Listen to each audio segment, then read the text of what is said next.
So between consumption of annuals and perennials, uh, there's a trade-off of whether something has an economic incentive that we would end up with an inferior food source. Like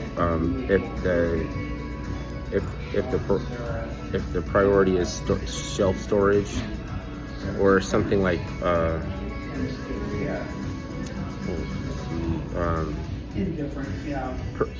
licensing and patents and like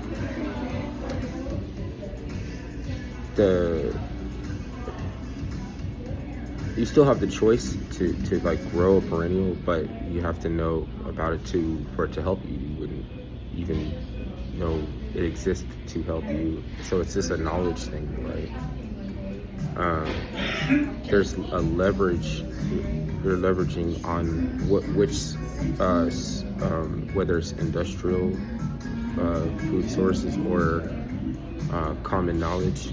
You're leveraging on which one of them is going to be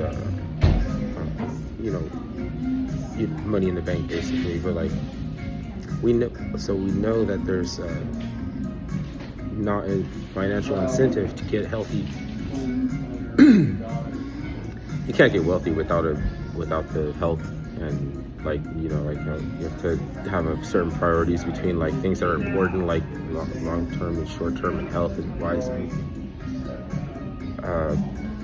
And the choices to farm these inferior food products is actually like nobody's fault. Like it's like nobody's like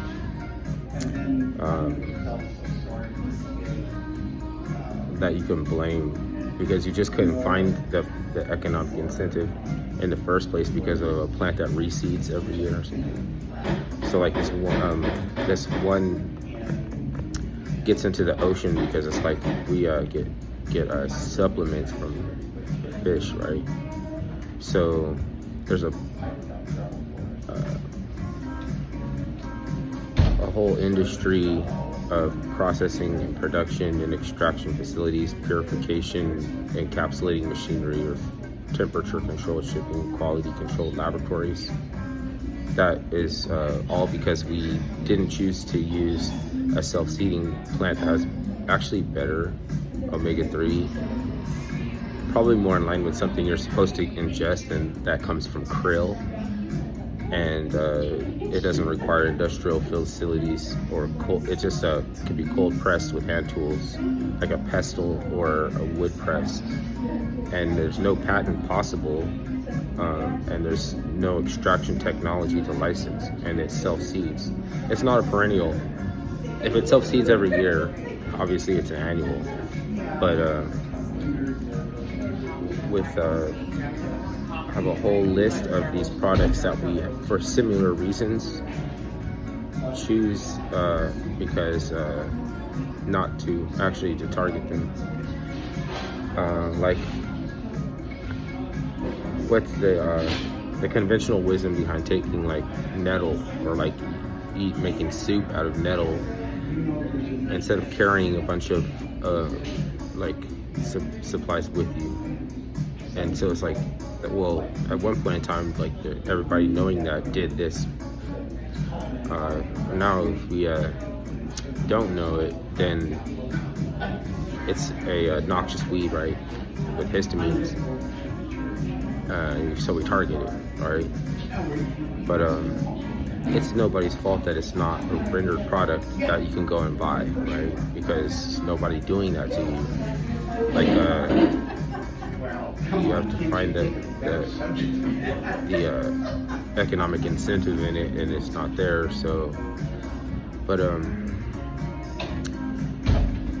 when it gets to the point that, like, when it gets to the extreme point that they're like, okay, like, how do they get all this krill, like this fish and this krill?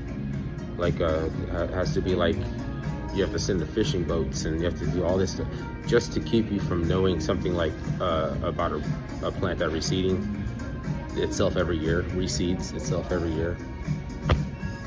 It's just because you don't have to go back to the store, right?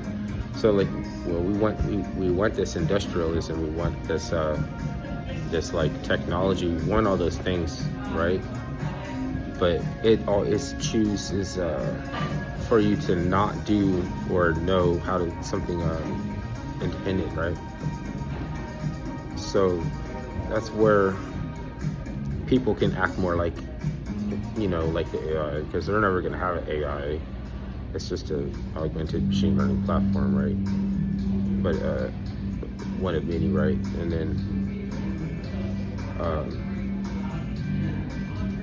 people act like the AI, because it was like, we can't really sustain you knowing about like something. Like, you can't sustain it. That means you leverage. You gambled and you lost, because people are eventually going to find out, basically, right? And it's like they already do this for fun, as a hobby. It's not even something that has to be like a survival or anything like that. Like, people know about these things and like are already doing that on their own, but you don't see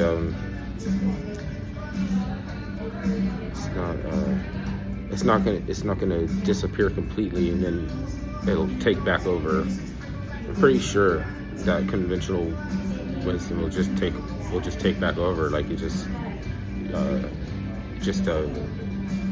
meanwhile, like, we just don't really know what we're putting in, or why we shouldn't eat it, or something. Like, triglyceride, like, doesn't mean anything. I can eat, I have a stomach like a furnace or something, so I could just eat that, and I'm young, so it's like I don't feel no effects of eating bad or anything like that. So shit becomes foreign to us. It's a plant called perilla. It's like in the Asian version of nettle, I guess. Something that grows everywhere, It's like like before indeterminism, there's no such thing as goals. So you have just like a bunch of I don't know what you want to call it.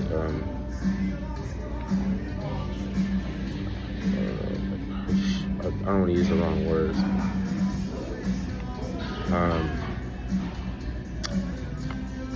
They're like projects. You have projects, but you don't have goals, because it's just like, know that like at this time you do this. Spring clean, right? Like the birds are spring cleaning. How do they know that it's time? Like, you know what I mean? Like, it's just a process. It's a project.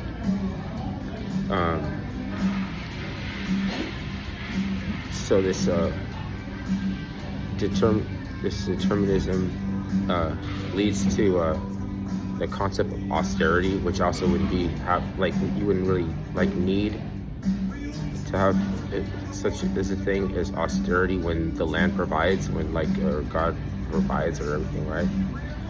So then a technocratic aristocracy could be in schism and want to recaptivate the push of a modality, and there's only one push of a modality that you get from mass farming, right? So they usher in the new age of austerity, like extra austerity. We've already done this before, but we want you to become esoteric, and esoteric just means like little fields of things, like little niches, and it's like a niche understanding of things that deals with different people's jobs and like skills and things like that. So this austerity, does it belong in a municipality where everything is supposed to run on that? So it's like, that's where you get the term fire and brimstone is coined from. What happens when a new age of austerity rolls into a municipality? Then it's like rolling. One rolls into the other. Determinism rolls into austerity. Austerity rolls into a municipality, and then overturns it because of a schism in the aristocracy.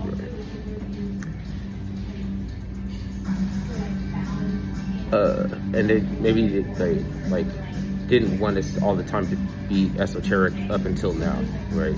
Or up until, so they started realizing in advance that they have to. It's like a kind of trying to produce a type of customers that you prefer to. The least that you have to serve them, the least that you have to do for them, the more you can divorce yourself from responsibility and take a streamlined aerodynamic form, like a feature of a shark or something would be like. And that's just regular. I don't know, but I mean, there's nobody stopping you from like learning about perennials or like the food source that's sustained the Aztecs or something like that's growing everywhere, that is like supposed to be, you know, like you could replace food and with better food. So like, why would you want to tear down something like why would it be the point to be like to like say like, oh, we need to overhaul the system when you already have access. It's just through like websites. It's like you have to go to the internet you have to use the technology to contact rare seeds or heirloom seeds or medicinal seeds or anything like those companies. It's just one step through them. It's just like one tiny little thing through them. But so there's no real reason to overthrow like capitalism or something. You understand? Like you're just being asked. Because you could live in the post-Death Star era with the Ewoks and everything right now.